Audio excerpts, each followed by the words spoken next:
Sejumlah nama yang akan bersaing menjadi calon gubernur atau calon wakil gubernur di Pilkada Jawa Tengah 2024 mulai bermunculan. Mayoritas nama-nama tersebut belum pernah berkontestasi di Pilgub Jawa Tengah. Di antaranya ada nama mantan Wali Kota Semarang, sekaligus Kepala Lembaga Kebijakan Pengadaan Barang Jasa Pemerintahan atau LKPP, Hendrar Prihadi. Menurut staf Kepala LKPP, Hendrar Prihadi mengambil formulir pendaftaran sebagai bakal calon Gubernur Jawa Tengah dari PDI Perjuangan. Saya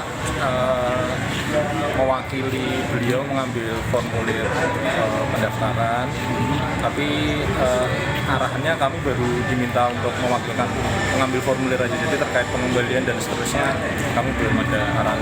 Sebagai gubernur. Ya.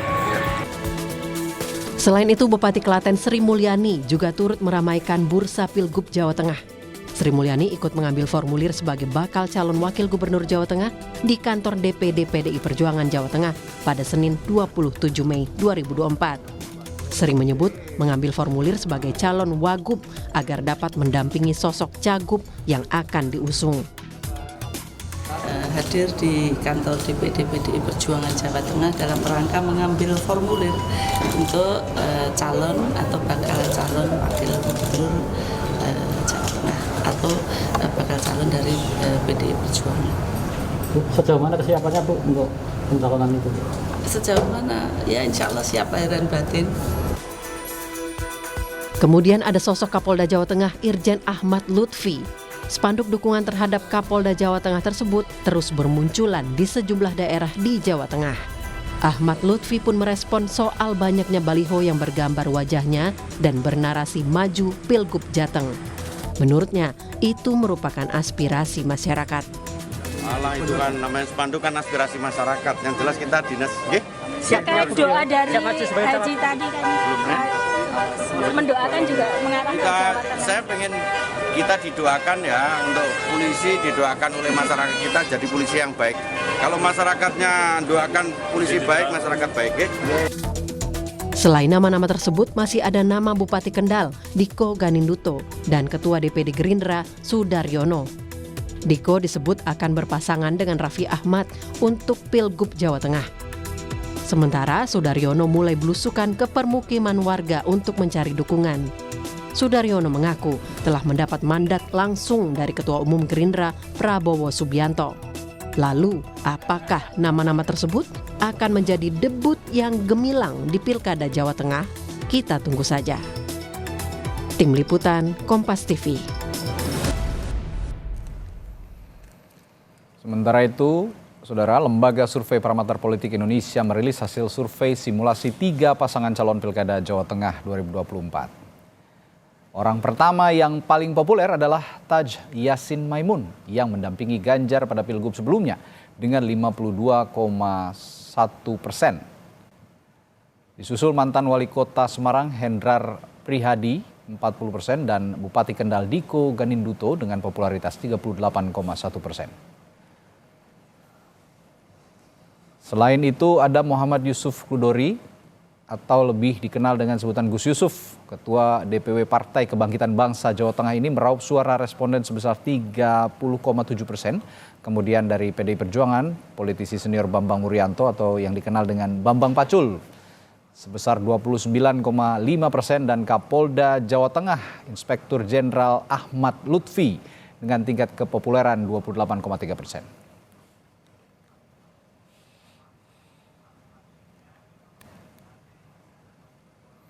Pemilihan Gubernur Jawa Tengah, pertarungan di kandang banteng. Seno Bagaskoro politisi PDIP, Muhammad Yusuf Kudori Ketua Bapilu PKB Jawa Tengah, Ahmad Doli Kurnia Wakil Ketua Umum Partai Golkar dan Adi Prayitno Direktur Eksekutif Parameter Politik Indonesia sudah bersama kami di Dialog Sapa Indonesia pagi hari ini. Selamat pagi Mas Adi. Selamat pagi Mas. Selamat pagi Bapak-bapak. Selamat pagi. Oke. Saya ke yang punya survei dulu nih. Ini berarti yang potensi justru nama-nama yang tadi ya Mas Adi dan saya melihat sebelumnya sebenarnya Pilkada Jawa Tengah ini dibandingkan provinsi lain kan tidak terlalu ini ya sebelumnya ya. Masih ada Jawa Timur tuh masih ramai gitu, Jawa Barat itu tiba-tiba Jawa Tengah sekarang Begitu ada nama Raffi Ahmad, kok tiba-tiba ramai begitu kira-kira? Ya, saya kira kenapa saya merilis hasil survei di Jawa Tengah soal Pilgub ya. Karena variabelnya banyak. Pertama, tidak ada petahana. Jadi judul rilisnya itu Jawa Tengah pasca Ganjar dan pasca Gibran. Karena dua orang ini dipastikan itu tidak akan bisa maju di Pilgub. Oleh karena itu, maka pertandingan di Jawa Tengah relatif akan menarik. Karena tidak ada petahana dan kemungkinan besar yang akan bertanding di 2024 itu adalah mereka yang baru pertama kalinya sebagai calon gubernur khususnya. Maka tak mengherankan kalau kemudian nama-nama yang muncul itu adalah seperti Taji Yassin, kemudian ada Gus Yusuf, ada kemudian Hendi, ada Diko, kemudian ada Kapolda Jawa Tengah dan seterusnya dan seterusnya. Itu adalah nama-nama yang dicek sebenarnya dalam survei kita yang sangat potensial, diyakini gitu ya, bisa berkompetisi dalam Pilkada Jawa Tengah. Tentu dalam skala bagaimana mereka ini dipersepsikan sebagai orang yang populer dan kemungkinan akan dipilih. Cuman kan yang menjadi problem menurut saya agak serius, pada level popularitas semua orang yang bertanding di Jawa Tengah itu relatif masih di bawah 60%, Mas. Taji Yassin itu baru di kisaran angka sekitar 58% ya. Padahal beliau itu adalah wakil gubernur dan kemudian saat ini adalah anggota DPD terpilih, tapi memang popularitasnya nggak terlampau tinggi. Begitupun dengan yang lain gitu ya, Mas Hendi, kemudian Gus Yusuf, Diko ini di kisaran angka sekitar 38%, ada 32% dan seterusnya. Kapolda Jawa Tengah itu ya popularitasnya di kisar angka 25 sampai 28 kalau tidak salah ya. Yang ingin saya katakan adalah efek dari popularitas yang rendah itu, maka elektabilitas orang-orang yang muncul di survei ini pun juga rendah. Oleh karena itu dalam rentang waktu 6 bulan ke depan, andai orang-orang ini kemudian dapat tiket untuk maju, tentu pertarungan begitu cukup terbuka. Jadi siapapun sangat potensial akan mengungguli yang lain dan sangat potensial untuk mengalahkan satu sama yang lainnya. Oleh karena itu kerja-kerja politik di sisa waktu ini adalah menjadi pertarungan yang sesungguhnya. Bahwa Jawa Tengah dulu yang dianggap sebagai kandangnya banteng, tentu ini akan menjadi pertarungan yang sesungguhnya. Karena memang harus diakui bahwa nama kader PDIP memang di survei kita itu muncul ada 3 orang. Di situ ada Hendi, bahkan nama Mas Pacul juga muncul. Kemudian ada Mas Jeke kalau tidak salah ya. Ini 3 nama yang menurut saya muncul ya, tapi memang popularitas dan elektabilitasnya rendah.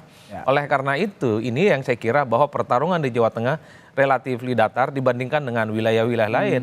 Kalau di Jawa Barat misalnya, Ridwan Kamil itu nyaris tanpa lawan tanding, nggak ada lawan. Seperti halnya di Jawa Timur, Hovifah Seperti halnya di Jawa Timur, Hovifah nyaris ada lawan tanding. Begitupun di Jakarta, pasti yang muncul ada nama Anies di situ, muncul juga nama Ridwan Kamil, muncul juga misalnya nama seperti Ahok dan seterusnya dan seterusnya.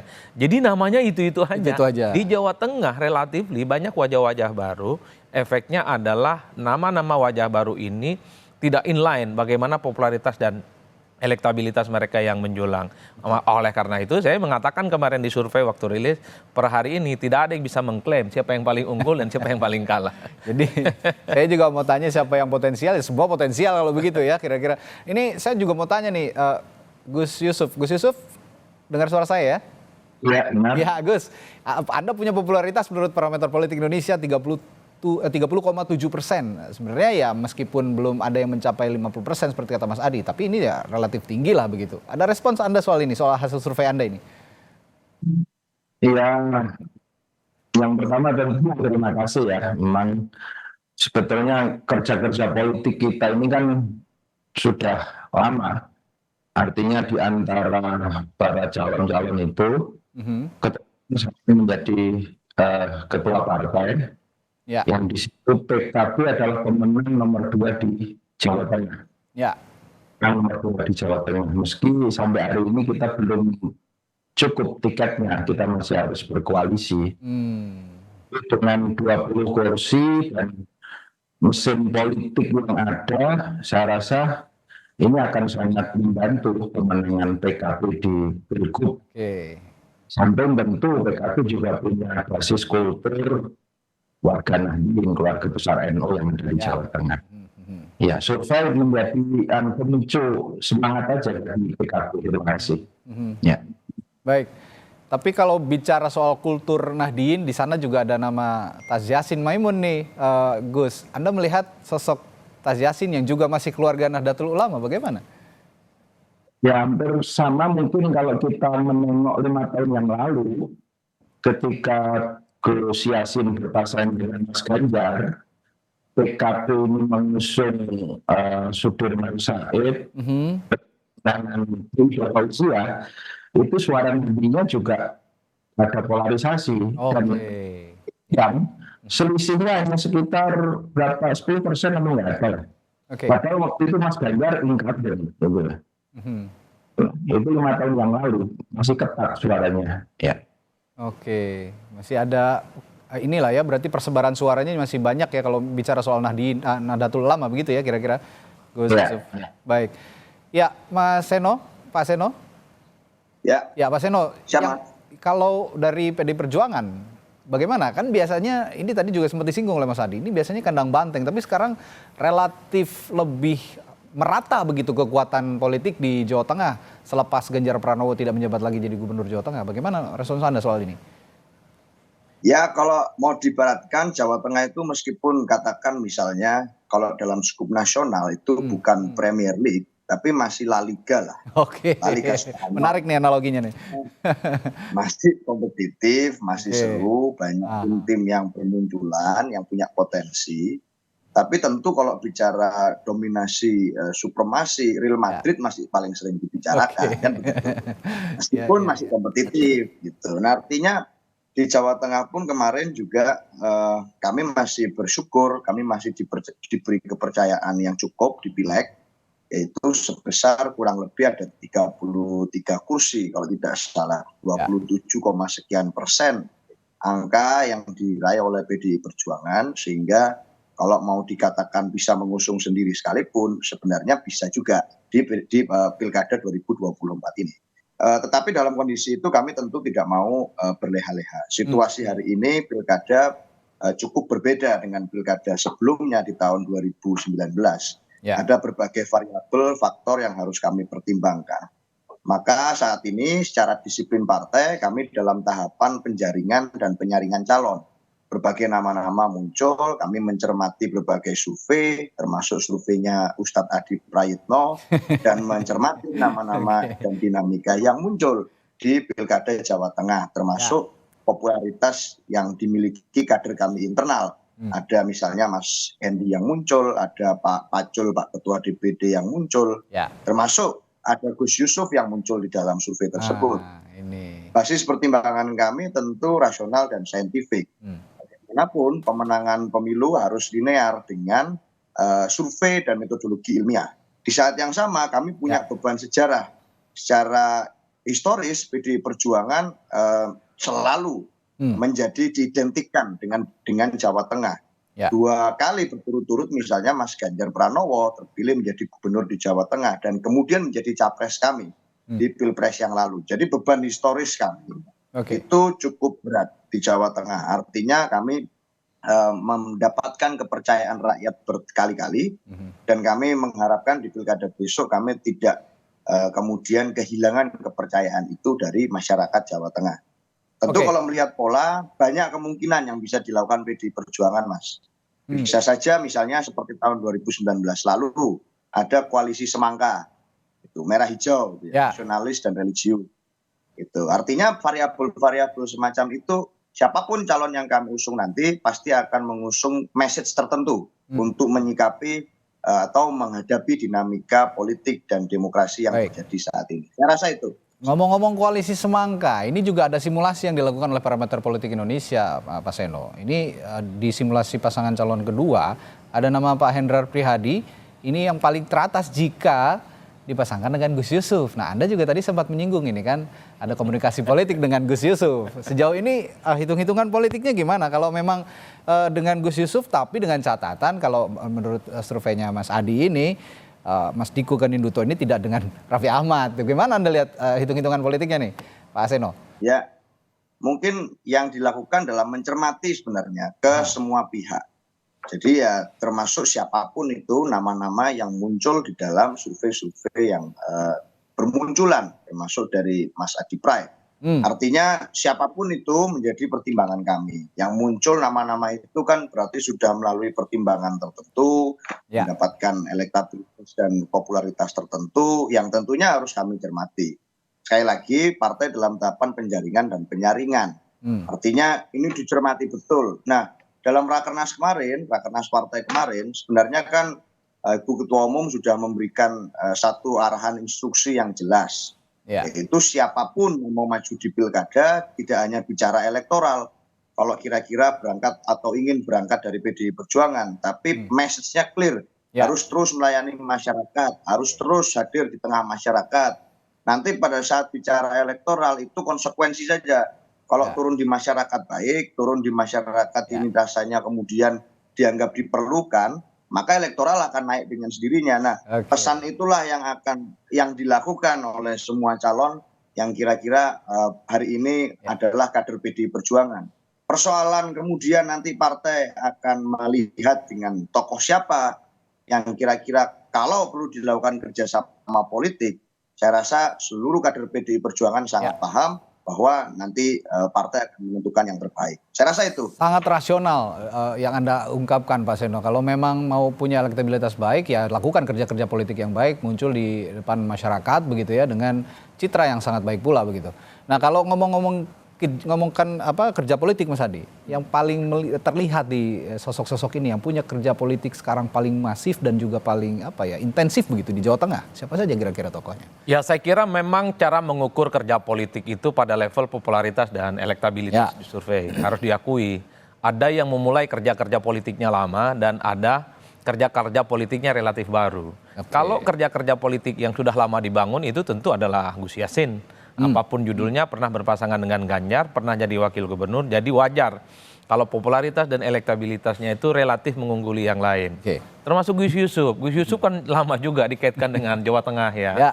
Adalah sosok yang menurut saya kalau bicara Jawa Tengah, nggak bicara Gus Yusuf ya tak afdol sebenarnya. Betul. Selalu Sepakat muncul. itu. Jadi kalaupun toh di survei misalnya Gus Yusuf itu muncul, ya popularitas dan elektabilitasnya relatif juga bisa mendekati Gus Yassin. Bagi saya ini adalah bagian dari buah bagaimana penokohan dan kerja-kerja politik yang dilakukan oleh kader-kader PKB, Gus Yusuf yang terbangun selama ini. Termasuk misalnya soal Hendi.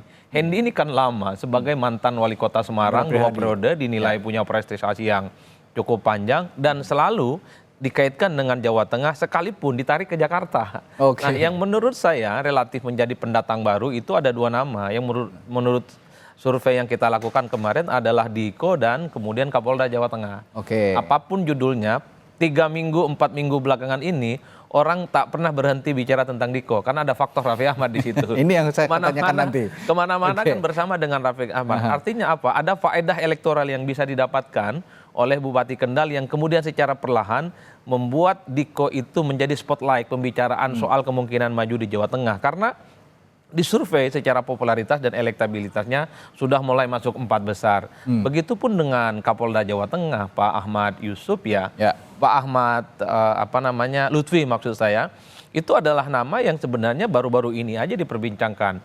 Itu yang kemudian ditambah ada muncul baliho, billboard di mana-mana yang kemudian menegaskan bahwa Kapolda Jawa Tengah sangat mungkin nih dapat tiket untuk maju, termasuk misalnya Ketua Gerindra Jawa Tengah ya Pak Sudaryono, sekalipun popularitas dan elektabilitasnya relatif rendah dibandingkan dengan yang lain, tapi ketika ditanya kepada responden sudah diperbincangkan, sudah muncul dalam benak mereka, ini bagian dari surplus dan kerja-kerja politik yang sebenarnya sudah mulai dibangun. Oleh karena itu, kalau kita ranking 4 besar sebenarnya Mas soal Pilgub Jateng ya ada Gus Yassin, kemudian Gus Yusuf, kemudian ada Hendi dan ada Diko. Nah, kita coba untuk mensimulasikan misalnya Taj Yassin ini tidak masukkan. Kenapa? Karena Taj Yassin kita persepsikan per hari ini adalah anggota DPD terpilih.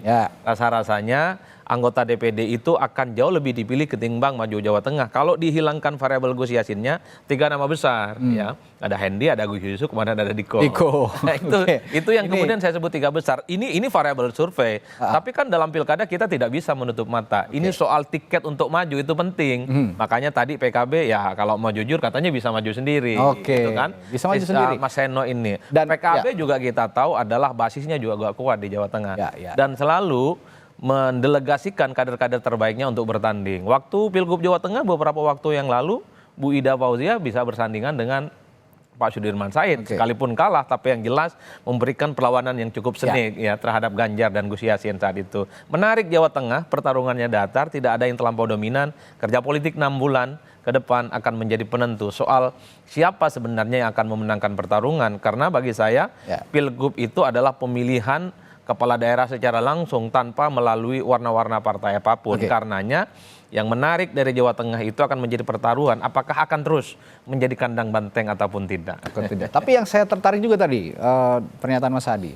Ada spotlight yang dicuri dalam tanda kutip oleh Diko Ganinduto dengan menggandeng Raffi Ahmad. Saya akan tanyakan ini ke Gus Yassin. Gus, sebelumnya Jawa Tengah ini ya Gus Yusuf. Sebelumnya Jawa Tengah ini ada Gus Yusuf, Gus Yassin dan juga Pak Hendy ya, Pak Hendardi. Ini nama-namanya di situ. Ketika ya saya boleh katakan Diko ini ya barulah gitu ya. Baru muncul ketika ada Raffi Ahmad begitu yang digandeng oleh Diko. Ini boleh dikatakan kalau istilahnya stole the spotlight gitu untuk Gus Yusuf, Gus Yassin dan juga Pak Hendardi. Saya akan tanyakan ke Gus Yusuf juga.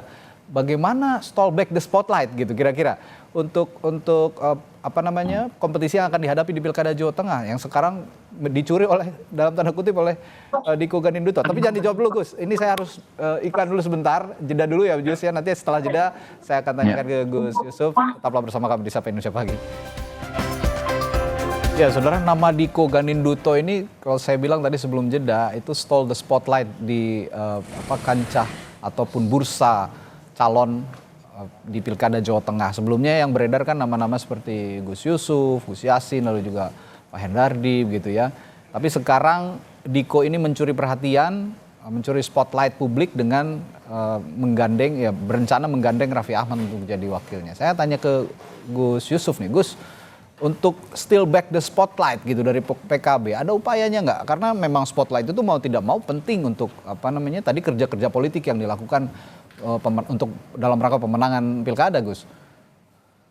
Iya, kita sangat menyadari bahwa peran media hari ini menjadi sangat penting juga tadi berbagai upaya-upaya kreatif dari para calon untuk mencuri perhatian. Tapi menurut saya tidak sebatas popularitas, ini memang juga harus mesin politik. Nanti ketika kita sudah masuk di kertas suara, tinggal mesin politik yang akan berbicara di lapangan. Juga di Jawa Tengah itu ada basis-basis kultur yang tersebar menjadi basis-basis militansi dari setiap partai. Contoh seperti punya Mas Heno PDI itu di Solo Raya. Itu siapapun ketika diusung PDI di sana pasti akan ya kuat lah. Kita di PKB juga punya basis di Pantura, taruh kata seperti di Pekalongan, di Tegal, di Batang, di Kendal, di kabupatennya Mas Diko saja. Ini yang menang PKB, Mas. Ini yang perlu dipahami. Ini di kabupatennya Mas Diko gitu. Ya, artinya bahwa oke, kita semua sekarang berpacu membangun popularitas, elektabilitas. Di satu sisi tugas partai ini menyiapkan mesinnya, perangkat-perangkat variabel pemenangan untuk pilgub ke depan itu loh. Maka saya juga sepakat dengan Mas Heno tadi bagaimana kita membangun komunikasi politik. Karena tentu tidak bisa berjuang sendiri di Jawa Tengah. Tentu kita harus bersama-sama. Maka PKB juga intensif melakukan komunikasi politik, baik dengan Mas Pacul, dengan teman-teman PDI, dengan teman-teman Gerindra, teman-teman Demokrat, dengan Pak Pangga, dengan teman-teman Golkar. Kita semua melakukan komunikasi-komunikasi politik untuk bagaimana nanti bekerja sama untuk Jawa Tengah ke depan pasca Mas Ganjar ini agar lebih baik. Itu. Jadi kita harus tetap terbuka untuk membangun komunikasi politik. Itu yang menjadi kunci pemenangnya. Kalau mendengar pernyataannya Gus Yusuf, sepertinya simulasi paslon yang kedua dari Mas Adri Prayitno nih akan terwujud nih Pak Hendrar Prihari dengan Gus Yusuf. Karena komunikasinya paling intensif memang saat ini dengan PD Perjuangan, termasuk membangun kerja-kerja politik di Jawa Tengah, begitu ya Gus? Ya kalau komunikasi politik sih merata lah kita. Merata ya? Sama dengan Mas Pacul, kalau Mas Pacul itu kalau di Jawa Tengah sudah dianggap ketua kelas itu, paling senior itu. Oke. Kita juga dengan Mas Daryono itu juga intensif, dengan teman-teman Golkar. Kita semua merata, tinggal nanti bagaimana, karena Jawa Tengah sendiri tentu ini menjadi perhatian di tingkat nasional. Ya. Maka kita yang di Jawa Tengah ini kan hanya memberikan gambaran bagaimana peta situasi di daerah. Oke. Keputusan kan tetap di DPP masing-masing kan, untuk mengambil keputusannya. Kita hanya berupaya, berikhtiar, dan memberikan gambaran. Nanti keputusan DPP kita masing-masing seperti apa, itu yang akan menjadi pijakan dari kader-kader di Jawa Tengah. Ya. Ini pagi hari ini juga sudah ada Wakil Ketua Umum Partai Golkar, Pak Ahmad Doli Kurnia. Pagi Pak Doli. Pagi. Ya. Assalamualaikum warahmatullahi wabarakatuh. Pak Doli, ini ngomongin soal kader Anda juga nih di Jawa Tengah. Ada nama Diko Ganinduto yang belakangan tadi saya katakan dengan istilah stole the spotlight untuk bursa calon di Jawa Tengah. Tapi tadi Gus Yusuf mengatakan tidak selamanya popularitas itu linear dengan kemenangan begitu untuk kerja-kerja politik. Perlu juga ada mesin politik dan basis kultur yang kuat. Untuk Partai Golkar sendiri basis kultur dan mesin politik yang disiapkan, kalau bicara basis kultur sepertinya juga tidak sekuat PD Perjuangan dan PKB. Bagaimana Anda merespons ini, Pak Doli? Ya sebenarnya kalau menghadapi pilkada ini kan berbeda ya dengan pilpres, berbeda dengan pileg gitu ya. Nah yang paling penting pertama kan variabel utama itu soal tokohnya ya. Apakah orang yang kita rekomendasikan itu punya ketokohan yang kuat atau tidak ya, punya akseptabilitas atau tidak di daerah itu gitu. Dan itu kan kemudian nanti bisa kita ukur, diuji dengan survei. Ya memang dimulai dari popularitas, tidak mungkin orang bisa mendapat dukungan ya, elektabilitasnya baik kalau tidak punya popularitas dulu gitu. Ya. Nah, jadi saya kira sekarang memang waktunya lah tokoh-tokoh siapa saja ya untuk yang sudah memang populer itu makin menguatkan, itu dikonversi menjadi elektabilitas. Nah, yang baru mulai ya tentu harus meningkatkan popularitasnya dulu. Nah, yang kedua adalah variabel dukungan instrumen politik ya. Itu yang tadi mungkin sering disinggung soal bagaimana tokoh itu juga tidak mungkin bisa menang kalau tidak didukung oleh instrumen politik. Ya. Di kita ini adalah partai-partai politik ya, didukung oleh sebuah partai politik atau gabungan partai politik. Nah ini yang juga tentu kemudian harus dibangun ya, komunikasi politik antar partai politik yang mau mengusung tokoh itu. Nah Golkar dalam hal ini tentu kami memahami situasi di Jawa Tengah ya, tentu membuka diri. Dan saya tadi betul kami juga meminta supaya Ketua DPD kami, Saudara Pangga dan semua jaringan itu berkomunikasi dengan ketua-ketua partai politik di Jawa Tengah ya, supaya kita memang pada akhirnya bersama atau tidak bersama yang paling penting kan menciptakan situasi kondusif dalam pilkada besok dan kemudian menerima siapapun yang nanti akan dipilih ya akhirnya oleh rakyat. Kemudian yang ketiga tentu ya kita tidak bisa menafikan ya situasi sosial budaya kultur di daerah basis itu. Kultur ya. Nah, ya itu kan menjadi bagian pemetaan kita ya. Pemetaan di mana daerah-daerah yang mungkin kita harus lebih intensif membangun komunikasi, melakukan pendekatan sesuai dengan kultur yang berkembang di daerah masing-masing.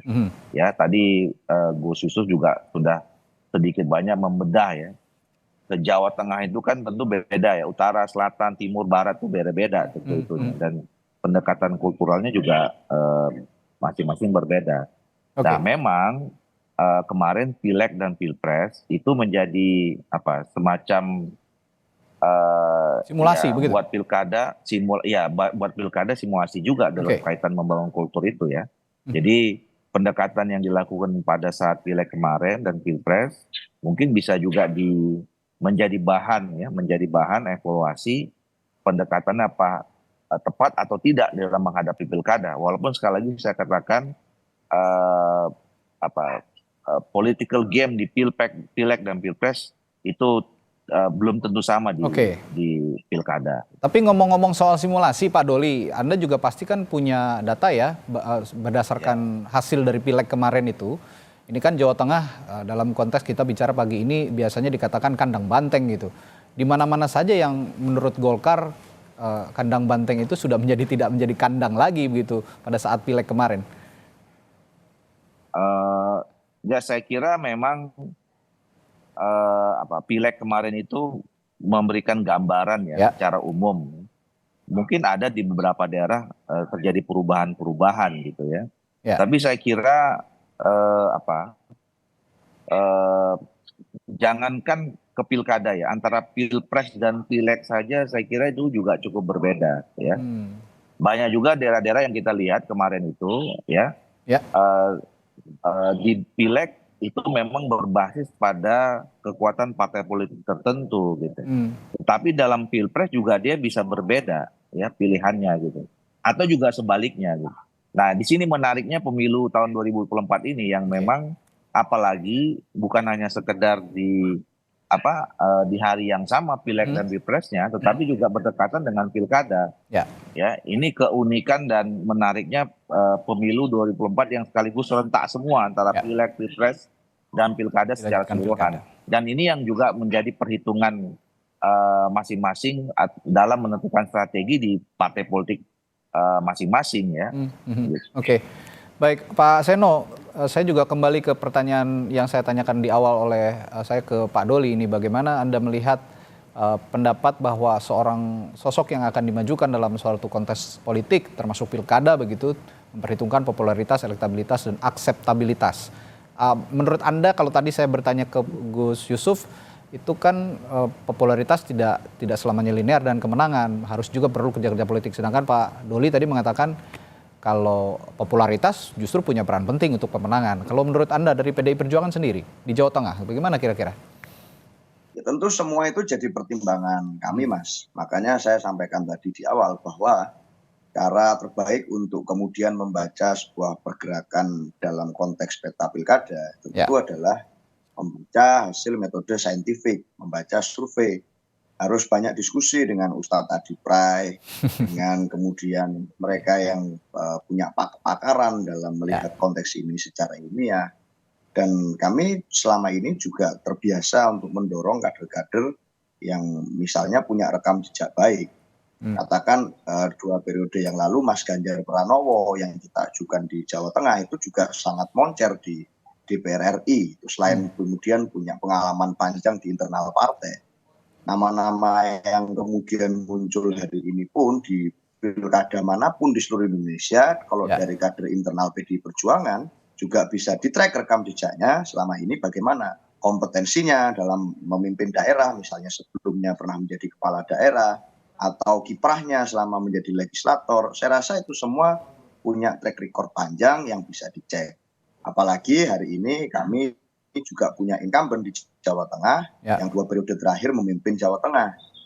Dan sudah disampaikan di dalam internal partai bahwa Mas Ganjar Pranowo juga akan ikut turun gunung untuk mengendorse dan melakukan kampanye politik, kerja-kerja konsolidasi bagi pilkada Jawa Tengah nanti, bagi kader yang atau calon yang diusung oleh PDI Perjuangan. Jadi saya rasa selain bicara popularitas, elektabilitas dan akseptabilitas, kami juga memprioritaskan bagaimana dan apa saja prestasi yang pernah dilakukan oleh kader-kader yang nanti akan direkomendasi di dalam Pilkada 2024. Cari yang senior, saya rasa PDI Perjuangan ada banyak nama yang bisa disebut. Cari tokoh-tokoh muda yang kemudian dapat kemudian memimpin suatu daerah, saya rasa PDI Perjuangan juga punya stoknya.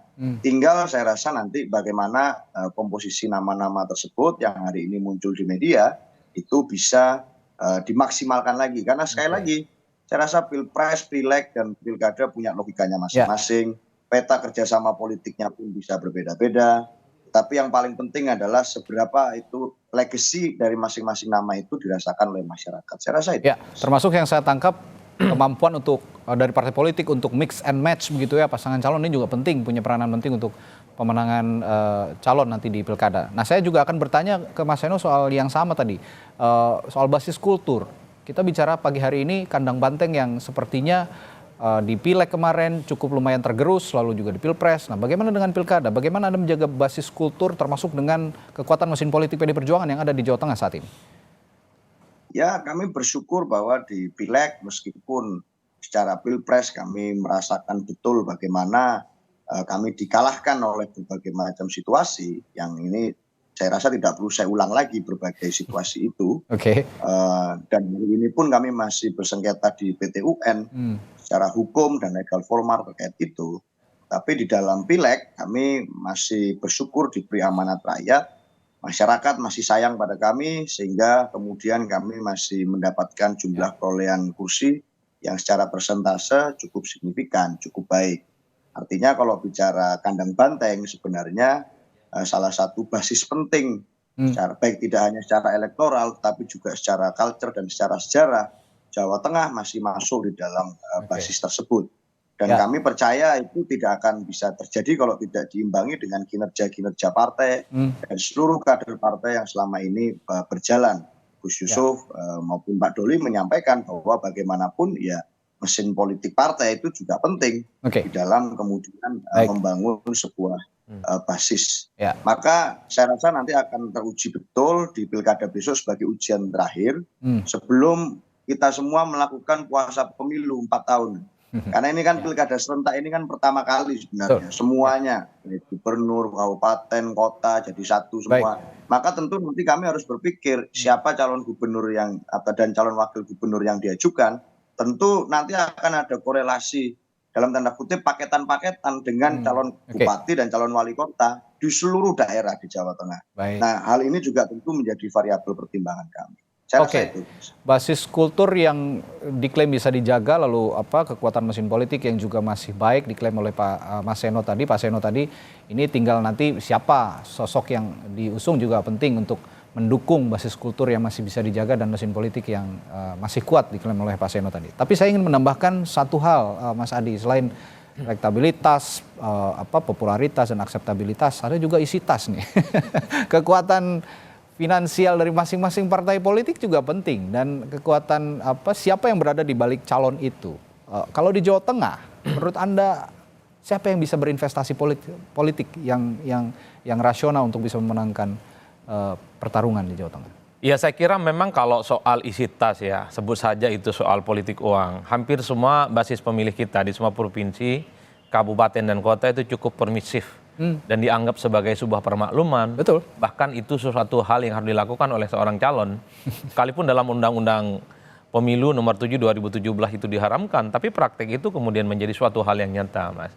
Tapi saya tidak ingin terlampau jauh mengomentari itu karena siapapun sebenarnya yang bertanding dalam Pilgub di Jawa Tengah, persoalan identitas mestinya sudah selesai. Sudah selesai. Ini kan pertarungan yang saya kira menjadi battleground di mana selalu dikaitkan dengan potensi jumlah pemilih yang salah satu terbesar di Pulau Jawa. Nah, saya mencoba untuk menggunakan 2 unit analisis soal pilkada.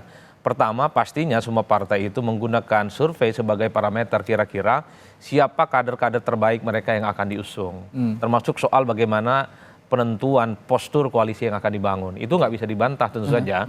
Karena pertandingan dalam Pilgub itu tentu bukan hanya sebatas ingin melengkapi pertandingan, tapi targetnya untuk menang. Nah, yang kedua, yang selama ini agak sedikit lupa dilihat oleh publik soal bagaimana elit yang bisa menentukan. Kita tidak pernah tahu bahwa nama-nama yang ada di survei itu sekalipun punya bekal popularitas, sekalipun sudah punya bekal elektabilitas, kita tidak bisa memastikan apakah akan mendapatkan tiket untuk bisa maju. Ini yang kemudian akan menjadi pertarungan.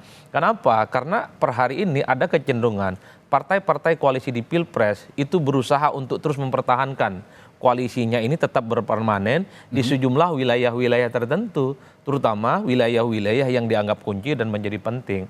Oleh karena itu, tiket ini adalah sebagai satu guidance apakah orang yang sudah punya popularitas dan elektabilitas dia bisa maju ataupun tidak. Karena dalam praktiknya begitu banyak nama-nama orang yang menurut survei kelihatan hebat dan kelihatan mantap tapi tidak bisa dapat tiket. Kan itu sama saja membuat kenapa Nah, pertarungan yang saya sebut di Jawa Tengah ini masih cukup menarik ya, karena variabel 2 itu, Mas. Tapi overall yang saya katakan bahwa sekalipun Jawa Tengah selalu disebut sebagai kandang banteng, ini menariknya tak ada petahana dan nama-nama yang muncul relatif kompetitif semuanya. Ada nama-nama yang menurut saya disebut sebagai debutan itu tadi. Ada Diko, ada kemudian Kapolda Jawa Tengah, yang saya kira tentu akan turut mendinamisasi bagaimana pertarungan yang akan datang. Inilah yang saya kira kita tinggal lihat nih. Kan 3 bulan lagi pendaftaran. Kapan sebenarnya? Dan akan kita lihat siapa yang sebenarnya partai-partai akan mengusung jagoan mereka yang akan diusung. Mungkin juga yang ada di survei ini nggak dimajukan. Dan itu juga akan mempengaruhi konfigurasi politik. Nah, ngomong-ngomong soal konfigurasi, ngomong-ngomong soal waktu yang juga tidak lama lagi sebenarnya ya. 3 bulan kemudian akan pendaftaran dan 6 bulan lagi langsung pilkada serentak, termasuk di Jawa Tengah. Kapan kira-kira hasil survei ataupun elektabilitas yang tampak di hasil survei ini bisa stabil gitu, tampak di muka publik bahwa inilah calon-calon yang sangat potensial untuk diusung di Jawa Tengah? Survei itu kan sebenarnya adalah potret mutakhir terkait dengan bagaimana suasana kebatinan pemilih. Potret hari ini itu bisa berbeda dengan bulan depan bisa berbeda dengan bulan selanjutnya.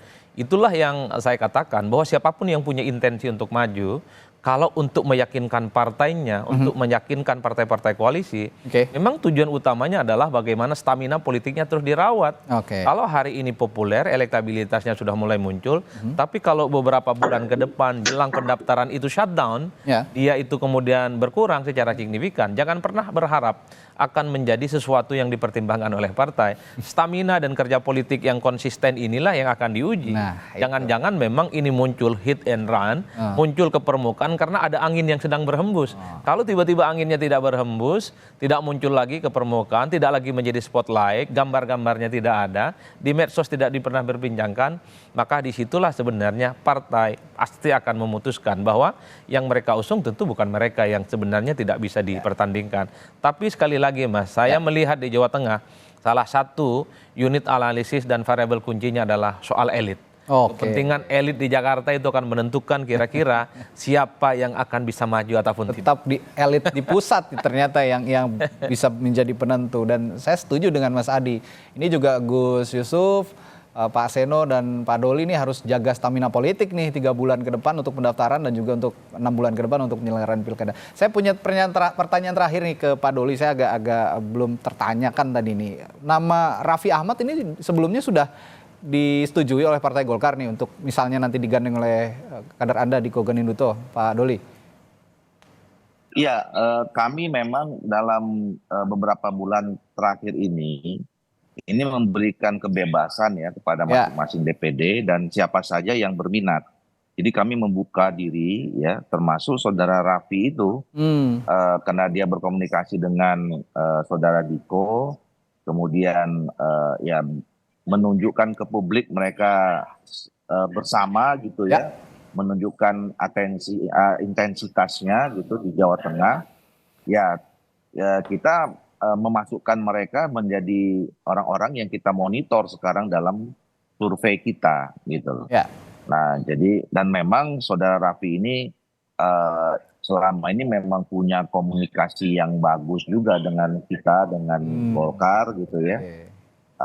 Termasuk dengan Kim kayaknya kalau Mas Raffi ini ya, dengan Koalisi Indonesia Maju juga baik komunikasinya. Apalagi Kim ya, apalagi Kim. Nah, jadi bagi kita sekarang tahapnya tahap untuk menilai ya siapa saja yang memang punya kedekatan komunikasi yang baik dengan Partai Golkar. Kita uji sekarang tadi popularitasnya, elektabilitasnya dan akseptabilitasnya.